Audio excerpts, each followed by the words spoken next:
एक ऐसी आपदा जिसे कोई नहीं बच सकता। पृथ्वी आने वाले 24 घंटों के अंदर पूरी तरह से नष्ट हो जाएगी और इसी के साथ सारा जीवन, पृथ्वी पर बनी सारी सभ्यताएं, सब कुछ खत्म हो जाएगा। यानी कि इंसानों के पास जीने के लिए सिर्फ एक ही दिन बचा है। इस एक दिन में वे जो चाहे वो कर सकते हैं। अब पृथ्वी का आखिरी दिन कैसा होगा और अगर आपके पास भी सिर्फ एक ही दिन होता तो आप क्या करते?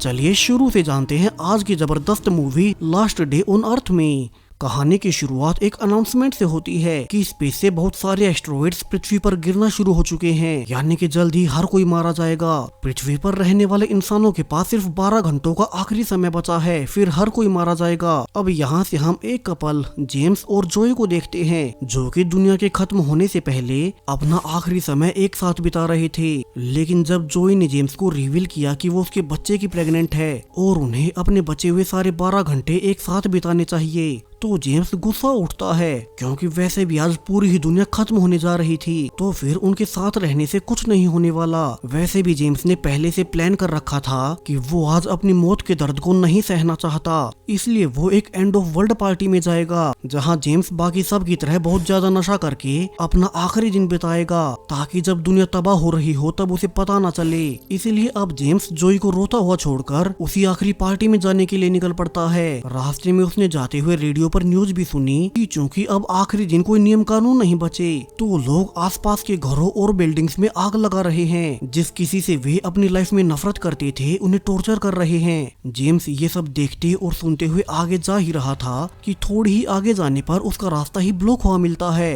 और तभी उसकी गाड़ी में एक आदमी तलवार के साथ घुस आता है। उसने जेम्स को कहा कि वो उसे आगे ले चले, वरना तो वो उसे भी मार देगा। दरअसल वो आदमी आज आखिरी दिन अपने आसपास दिखने वाले हर किसी को मार रहा था।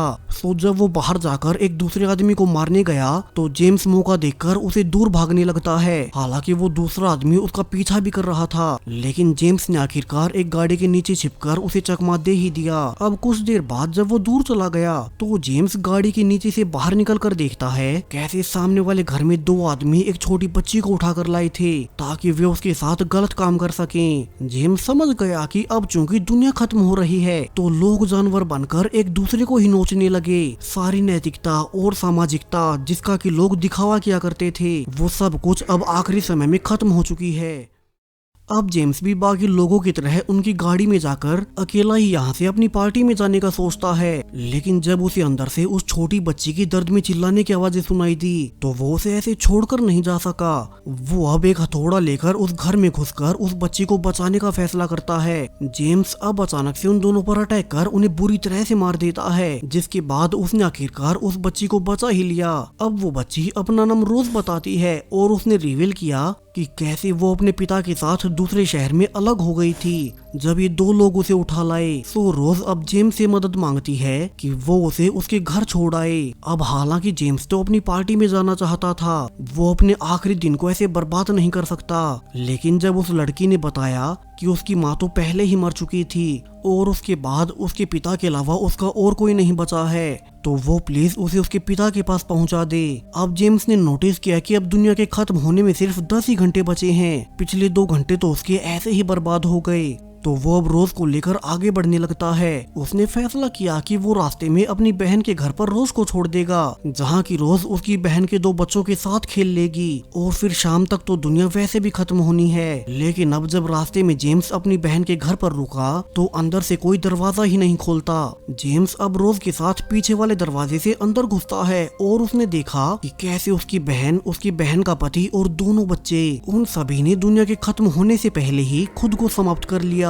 वे सब दुनिया को खत्म होते नहीं देख सकते, तो उन्होंने एक साथ पहले ही अपना जीवन त्याग दिया। अब जेम्स जानता था कि अगर वो रोज को लेकर उसके पिता के घर गया तो इसमें उसका बहुत टाइम लग जाएगा और फिर वो अपनी पार्टी नहीं कर सकेगा। तो वो अब रोज को लेकर उसी पार्टी में जाने का फैसला करता है। क्या पता वहाँ कोई रोज के पिता वाले शहर से आया हो और वो रोज को अपने साथ उसके घर तक पहुँचा दे। रास्ते में रोज जेम्स के हाथ पर पट्टी भी करती है, जो कि उसे बचाते हुए चोटिल हो गया था। तभी रास्ते में जेम्स को एक पुलिस स्टेशन दिखाई दिया और वो ये सोचकर सोचकर अंदर जाने लगा कि क्या पता पुलिस ही रोज को उसके घर पहुंचा दे। लेकिन अंदर जाकर तो जेम्स ये देखकर हैरान रह गया कि एक पुलिस वाला यहाँ अपनी पूरी फैमिली के साथ मरने की तैयारी कर रहा था। वो रोते हुए जेम्स से मदद भी मांगता है कि वो खुद अपनी फैमिली को गोली नहीं मार पा रहा, लेकिन उसे आसान और बिना दर्द वाली मौत के लिए ऐसा करना ही पड़ेगा। सो जेम्स उसके लिए उन सबको गोली मार दे। हालांकि जेम्स तो खुद ऐसा कभी नहीं कर सकता। वो साथ के साथ समझ भी चुका था कि दुनिया के आखिरी दिन भला कौन ही पुलिस वाला ड्यूटी करेगा। उसे शुरू से ही कोई उम्मीद ही नहीं रखनी चाहिए थी। और उसके रोज के साथ पुलिस स्टेशन से बाहर निकलते ही उन्हें अंदर से गोलियों की आवाज आती है, यानी कि अब अंदर कोई जिंदा नहीं बचा। दोनों अब आगे चलते हुए नोटिस भी करते हैं कि पूरे शहर में हर ओर एक अजीब सी शांति छा गई। वे बर्बाद हो चुकी सड़कों को पार करते हुए फाइनली जेम्स की मेन डेस्टिनेशन उसकी पार्टी तक पहुंच ही जाते हैं। यहाँ अंदर आकर जेम्स ने देखा कि यहाँ तो हर कोई नशे में होकर एंजॉय कर रहा था। लोग नशे में रशियन रोलेट जैसे खतरनाक गेम्स खेलने लगे, क्योंकि मरना तो सबको वैसे भी है। वहीं जब किसी को गोली भी लग जाती तो बाकी सब चीयर करने लगते, मानो अब जीवन का महत्व खत्म हो चुका हो।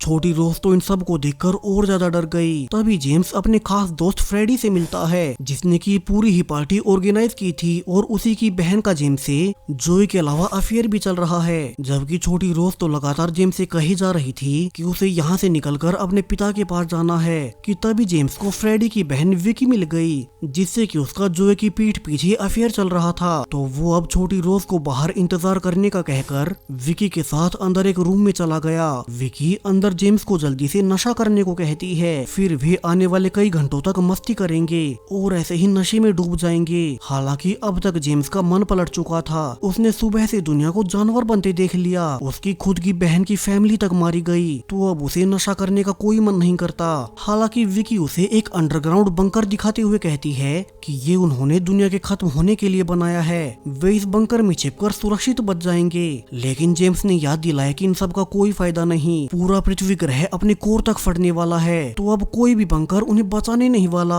अब ये सुनकर तो विकी भड़क उठती है और उसने जेम्स को जल्दी से नशा कर खुद के करीब आने को कहा। तभी वहाँ अंदर फ्रेडी भी आ जाता है और वो जेम्स को गन दिखाते हुए गुस्सा करने लगा कि कैसे उसने अपनी बहन को झूठा दिलासा देकर अब तक मरने के डर से बचा कर रखा था, तो वो उसे सच ना बताए। वहीं बाहर रोज जो कि जेम्स के आने का इंतजार कर रही थी, अब उसके पास एक नशेड़ी औरत आकर उसे भी जबरदस्ती एक टैबलेट खिला देती है। और थोड़ी देर बाद जेम्स ने बाहर आकर देखा कि रोज तो अब बुरी तरह से उल्टियां कर रही थी। उसकी हालत नशे के कारण बहुत ज्यादा खराब हो गई, जिसे कि देख जेम्स उसे लेकर पार्टी से निकलने लगता है। वो अब तक समझ चुका था कि उसे इस बेवजह की पार्टी में नशे में नहीं मरना चाहिए। तभी वहाँ फ्रेडी भी आ गया और वो जेम्स को गन पॉइंट पर कहता है कि उसने प्रॉमिस किया था आज का आखिरी दिन वे एक साथ नशे में बिताएंगे और वो अब उसकी बहन को अकेला छोड़कर नहीं जा सकता। लेकिन तभी विकी खुद ही अपने भाई से गन लेकर उस दूसरी लड़की को गोली मार देती है जिसने रोज को नशा दिया था,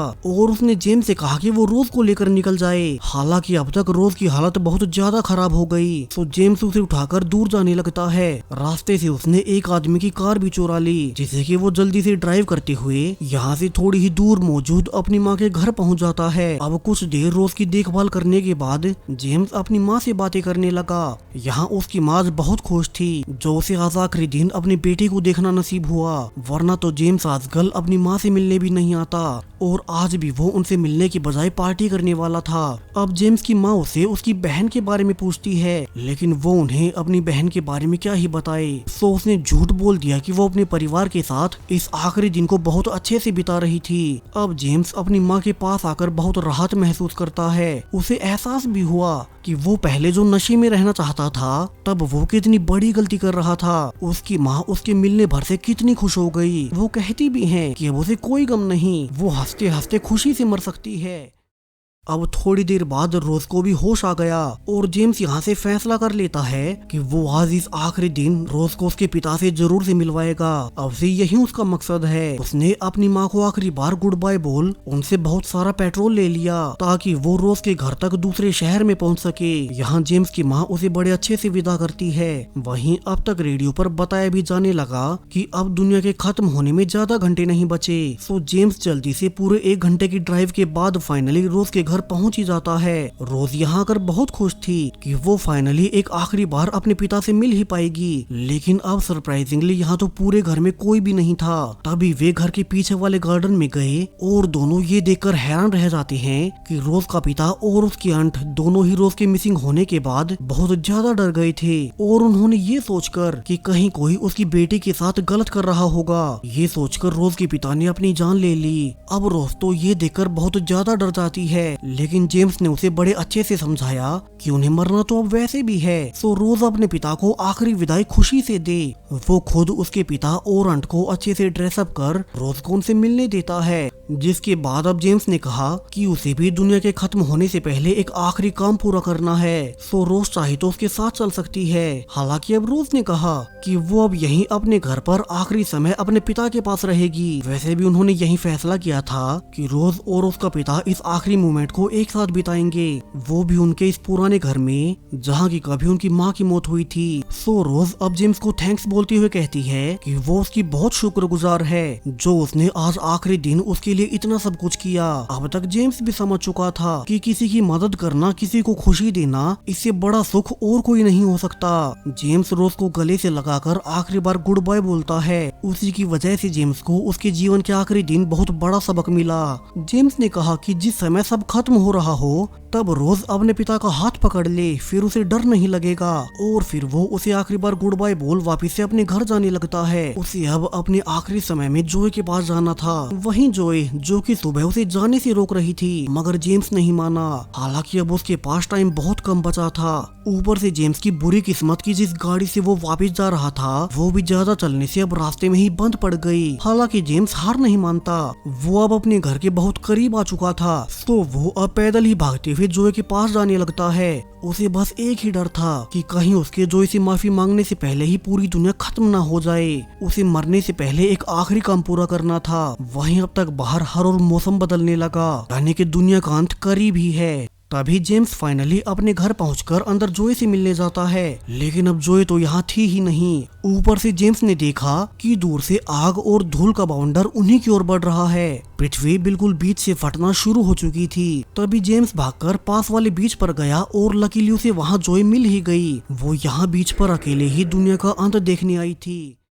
सो जेम्स अब जल्दी से उसके पास जाकर उसे माफी मांगने लगता है जो उसने आज का आखिरी दिन उसके साथ नहीं बिताया। जहाँ शुरू में जोए बहुत गुस्सा भी हुई कि जेम्स उसे छोड़कर चला गया था, लेकिन जब जेम्स ने उसे सब बताया कि कैसे आज के आखिरी दिन उसने एक लड़की की मदद की और उसी छोटी लड़की से उसे इंसानियत का असली मतलब समझ आया, तो फाइनली जोए मान ही जाती है। जेम्स ने कन्फेस किया कि वो तो पहले नशे में मरने वाला था, लेकिन रोज नाम की उस लड़की ने उसे एहसास दिलाया कि अपनों का साथ सब कुछ आसान कर देता है। उन्हें मरने से पहले नशे में रहने की कोई जरूरत नहीं। दोनों अब एक साथ गले लगकर अपनी ओर आती हुई आग की लपटों को देखने लगे। हालांकि अब उनमें कोई डर नहीं बचा, सिर्फ शांति ही शांति थी कि वे एक दूसरे के साथ हैं। और फाइनली वो आग का तूफान हर ओर फैलते हुए सब कुछ बर्बाद कर गया।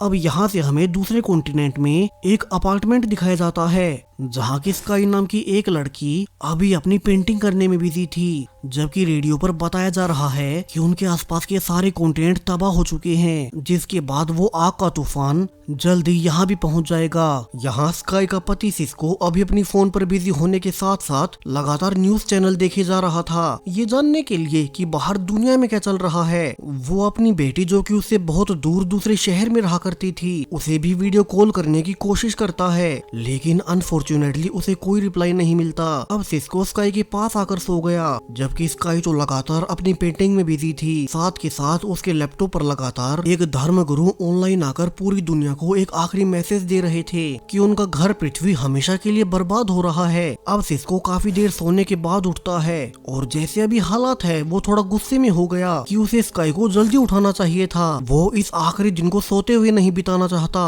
इसके बाद वो फिर से न्यूज देखने लगा जिसमें अब तक भी ग्लोबल वार्मिंग पर डिबेट चल रही थी। वहीं सिस्को तो लगातार अपनी डायरी में उस आपदा के सही समय को नोट कर रहा था। उन्हें पता चला कि कैसे कल सुबह ठीक 4:44 पर पूरी ही पृथ्वी का सारा जीवन खत्म हो जाएगा। उस समय तक वो एस्टेरॉइड पृथ्वी के बचे हुए हिस्सों को पूरी तरह से जलाकर राख कर देंगे, जिनसे कि कोई नहीं बच सकता, और फिर पूरा पृथ्वी ग्रह हमेशा के लिए बंजर हो जाएगा। अब सिस्को अपनी बेटी, जो कि उसकी पहली पत्नी के साथ रहा करती थी, वो उनके कुछ पुरानी फोटोज देखने लगता है। जबकि स्काई, जो कि अपनी पेंटिंग कर रही थी, अब वो फैन को ऑन कर देती है ताकि उसकी पेंटिंग जल्द से जल्द कंप्लीट हो जाए। वो अपनी इस आखिरी पेंटिंग को कैसे भी करके पृथ्वी के खत्म होने से पहले पूरा करना चाहती थी। इसीलिए अब पेंटिंग को सूखने को रखकर सिस्को और स्काई मिलकर कुछ देर के लिए डांस करते हैं और अच्छा टाइम बिताते हैं। जिसके बाद सिस्को अब ये देखने कि बाहर की दुनिया में क्या चल रहा है, वो छत पर चला गया। तो वहीं टीवी पर एंकर ने बताया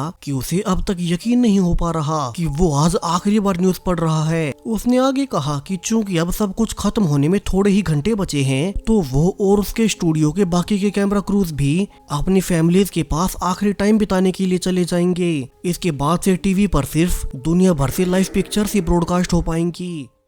जबकि सिस्को ने छत पर घूमते हुए नोटिस किया कि पास की गली में किसी ने पहले ही खुद की जान ले ली। वो चिल्लाकर भी कहता है कि बाकी के लोगों को उसकी बॉडी को ऐसे ही छोड़ देना चाहिए, जल्द ही उनके साथ भी ऐसा होगा। सिस्को खुद ब खुद बड़बड़ाता भी है कि प्रकृति ने उन्हें कितने इशारे दिए, मगर इंसान अपने निजी लालच से आगे कभी सोच ही नहीं पाए। यहाँ से वो नीचे आकर स्काई के साथ कुछ देर के लिए मेडिटेशन करने लगा ताकि उनका मन शांत हो सके और दोनों फिर से एक दूसरे के करीब आने लगते हैं। तभी थोड़ी ही देर बाद उनके दरवाजे की बेल बजी, जहां एक डिलीवरी बॉय उनके लिए खाना लेकर आया था। इसको उसे पैसे देते हुए पूछता है कि उसे उम्मीद नहीं थी कि आज दुनिया के आखिरी दिन भी कोई काम कर रहा होगा। अब उस लड़की ने बताया वो असल में वियतनाम से है और उसका उसकी फैमिली के पास जा पाना अब मुमकिन भी नहीं। सो वो इसी उम्मीद में यहाँ आया था कि उसकी डिलीवरी के बदले में सिस्को अपने लैपटॉप से उसे उसकी फैमिली से आखिरी बार बात करने देगा। वैसे भी वो उनके लिए पिछले कई सालों से खाना ला रहा था। अब सिस्को जल्दी से एक वीडियो कॉलिंग ऐप के जरिए उस लड़के की बात उसकी फैमिली से करवाता है, जहाँ की उसने फाइनली आखिरी बार अपनी फैमिली देख ली। और वो उन्हें गुड बाय बोलकर जब वो लड़का जा ही रहा था कि स्काई ने भी उसे बाय बोलते हुए कहा कि उसने पिछले कई सालों में उनके लिए बहुत कुछ किया है और इसके लिए उन्हें उस पर बहुत गर्व है कि वे उन्हें जानते हैं। आज दुनिया के आखिरी दिन हर कोई एक दूसरे को थैंक्स बोल रहा है जो उन्होंने एक दूसरे की लाइफ में कुछ तो योगदान दिया। अब स्काई इसके बाद फिर से अपनी पेंटिंग में लग गई, जबकि बाहर अभी भी लोग नॉर्मल रहने की कोशिश कर रहे थे। कुछ लोग अपनी फैमिलीज के पास जा रहे थे। यहाँ अब सिस्को के पास फाइनली उसकी बेटी का वीडियो कॉल आ ही जाता है। अब सिस्को उसके और उसकी माँ के बारे में पूछने लगा। उसकी बेटी ने बताया कि वो तो बिल्कुल ठीक है और वो ये आखिरी दिन अपने दोस्तों के साथ मिलकर वीडियो गेम खेलकर बिताने वाली है। मगर उसकी माँ बहुत डर गई। उन्हें अभी तक यकीन नहीं हो पा रहा कि सच में ये पृथ्वी का आखिरी दिन है। तभी सिस्को की पहली पत्नी वीडियो कॉल पर आई और वो गुस्से में कहती है कि वैसे तो सिस्को ने उन्हें कई साल पहले ही छोड़ दिया था, तो वो अब उनसे आखिरी दिन बात क्यों कर रहा है। और इसके बाद दोनों में फिर से झगड़ा शुरू हो गया। सिस्को उसे बताने की कोशिश भी करता है कि उसकी दूसरी पत्नी स्काई के पास होने के बावजूद वो अपनी रियल फैमिली यानी कि पहली पत्नी और अपनी बेटी को काफी मिस करता है। इसलिए वो आज आखिरी दिन अपनी बेटी और पहली पत्नी को आखिरी बार देखना चाहता था। लेकिन तभी पीछे से स्काई ने ये सब सुनकर गुस्से में लैपटॉप ही बंद कर दिया। सिस्को उसे समझाने लगता है कि वो तो बस इस आखिरी दिन में अपनी पहली पत्नी और बेटी को अच्छा महसूस करवाना चाहता था, लेकिन स्काई अभी भी गुस्से में ही थी। वो सिस्को से कहती है कि उसे थोड़ा अकेले में टाइम चाहिए और फिर यहाँ से स्काई अपनी माँ से बात करने लगी। वो उन्हें फोन पर सब बताती है, जिसके बाद स्काई की माँ ने कहा कि आज उसे ज्यादा परेशान नहीं होना चाहिए, बल्कि उन्हें तो इस आखिरी समय में एक साथ रहना चाहिए। तो वहीं सिस्को बाहर घूमने निकल गया। वो सीधा अपने एक पुराने दोस्त के घर जाता है, जहाँ के उसका छोटा भाई और उसके छोटे भाई की पत्नी पहले से मौजूद थे। यहाँ वे सभी एक साथ मिलकर काफी समय के बाद एक साथ ड्रिंक करते हैं, क्योंकि उन्होंने पहले नशा करना छोड़ दिया था। लेकिन अब चूंकि सब कुछ खत्म होने जा रहा है, तो अब वे जो चाहे वो कर सकते हैं। यहाँ वे अच्छे से टाइम बिताते हुए कहते भी हैं कि क्या हो अगर ये उनका आखिरी दिन ना हो, मगर अंदर ही अंदर सबको पता था कि ऐसा होना नामुमकिन है। वे चाहे यकीन करे या ना करे, आज सच में पृथ्वी का आखिरी दिन है। जिसके कुछ देर बाद सिस्को ये कहकर कि घर पर स्काई अकेली है और उन्हें साथ होना चाहिए, फिर वो बाकी सबको हमेशा के लिए गुड बाय बोलकर अपने घर जाने लगता है। उसने जाते हुए देखा कि रास्ते में लोग अपने अपने तरीकों से सिचुएशन से डील करने की कोशिश कर रहे थे। यहाँ कुछ ड्रिंक कर रहे हैं तो कुछ लोग नॉर्मल रहने के लिए गाना गा रहे थे। तो वहीं घर पर स्काई अभी भी अपनी पेंटिंग में ही बिजी थी, जहाँ सिस्को भी अब वापस आकर उसे माफी मांगते हुए कहता है कि आज जो कुछ भी उसने वीडियो कॉल पर कहा था वो सब सच नहीं था और वो उसे माफ कर दे। जिसके बाद स्काई उसकी बात मान गई और दोनों फिर से साथ हो गए। लेकिन थोड़ी ही देर बाद स्काई ने रियलाइज किया कि अब सिस्को आसपास कहीं नहीं है और उसने बाथरूम में जाकर देखा कि वो तो यहाँ नशा करने जा रहा था। स्काई जल्दी से उसे रोकते हुए कहती है कि उसे इस आखिरी दिन में तो कम से कम अपने होश में रहना चाहिए।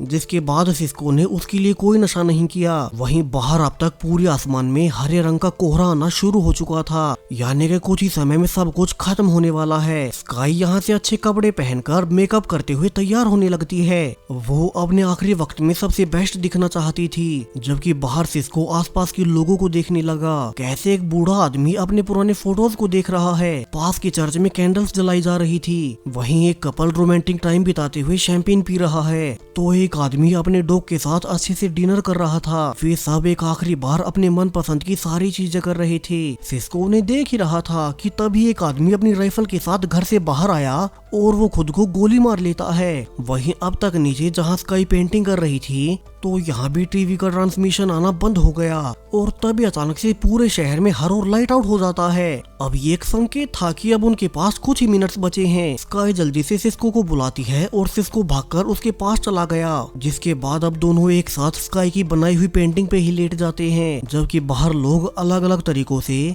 इस प्रलय की घड़ी का इंतजार कर रहे थे। अब सब कुछ खत्म होने में सिर्फ 2 ही मिनट बचे हैं। जिसके बाद बाहर की दुनिया में हर तरफ धीरे धीरे क्योस फैलने लगा, जबकि इन सब से दूर अकेले में सिस्को और स्काई एक दूसरे को लगातार देखे जा रहे थे। उन्हें एक दूसरे के पास होने से कोई डर नहीं लगता। वे तो उल्टा एक दूसरे को थैंक्स बोलते हैं उनकी लाइफ में आने के लिए। और अब दोनों एक साथ पूरी धरती के साथ खत्म हो जाते हैं। अब अगर आपको बोला जाए कि आने वाले 24 घंटों के बाद पूरी दुनिया खत्म हो जाएगी, फिर कुछ नहीं बचेगा, तो आप इस आखिरी दिन को कैसे बिताएंगे? आप किससे मिलना चाहेंगे और क्या करेंगे? सब कुछ थोड़ा आराम से सोचकर, थोड़ा टाइम लेकर कमेंट्स में बताएं। और तब तक मैं मिलूंगा आपसे किसी और वीडियो के साथ। Thank you.